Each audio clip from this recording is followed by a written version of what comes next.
అందరికీ నమస్కారం. శ్రీ మహావిష్ణువు రామావతారంలో రామేశ్వరం దగ్గర ఉన్న నవపాశం అనే ప్రదేశం నుంచి సేతువు కట్టి లంకాపట్టణం వెళ్ళి యుద్ధం చేద్దాం అనుకుంటాడు. అనుకొని పక్కనే ఉప్పూర్ అనే ఒక క్షేత్రం ఇప్పటికి కూడా ఎన్ని కష్టాలు వచ్చినా ఉప్పూర్‌కి వెళ్తుంటారు. ఉప్పూరులో విఘ్నేశ్వరుడికి గుడి ఉండదు. తాటాకుల పందిరి కిందనే ఉంటాడు. ఆయన దర్శనం చేసుకుంటే కష్టాలన్నీ తొలగిపోతాయి.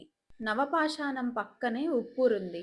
అప్పుడు రామచంద్రమూర్తి ఉప్పూరు వెళ్ళి విఘ్నేశ్వరుడికి నమస్కారం చేసి, ఇక్కడ నుండి సేతువు కడుతున్నాను అని అంటాడు. వెంటనే విఘ్నేశ్వరుడు ప్రత్యక్షమై, ఇక్కడ నుంచి కట్టొద్దు.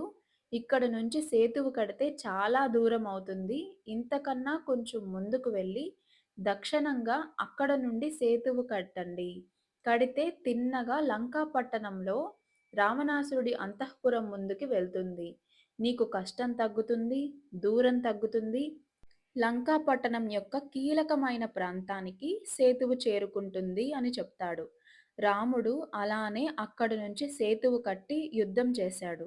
కానీ విఘ్నేశ్వరుడికి తర్వాత దేవాలయం కడదామని చాలా సార్లు ప్రయత్నిస్తారు చాలామంది. కానీ అక్కడ గుడి కడదామన్నా, తలుపు పెడదామన్నా, గోడ కడదామన్నా కానీ విఘ్నమొస్తుంది.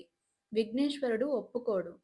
ఎందుకనంటే, వినాయకుడు చాలా మందికి కలలో కనిపించి చెప్పాడు.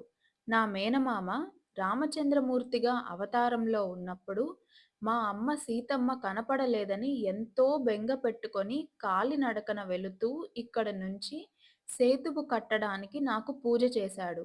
అంత బాధపడుతున్న నా మేనమామ నాకు గుర్తొస్తాడు. అందుకే నా మేనమామ ఎంతో బెంగతో ఇక్కడ నా దగ్గరకు వచ్చాడు కాబట్టి నేను గుడిలో ఉండను. ఆయన ఎలా అరణ్యవాసం చేశాడో నేను కూడా అలా పందిట్లో ఉంటాను అని చెప్తాడు. దాంతో ఇప్పటికి కూడా వినాయకుడు గుడిలో ఉండడు. తాటి ఆకుల పందిరిలోనే మనకు దర్శనమిస్తాడు. ఈసారి మీరెప్పుడైనా రామేశ్వరం వెళ్ళినప్పుడు ఉప్పూరు అక్కడి నుంచి 10 కిలోమీటర్ల దూరంలో ఉంటుంది. వెళ్లి విఘ్నేశ్వరుడిని దర్శించుకొని రండి.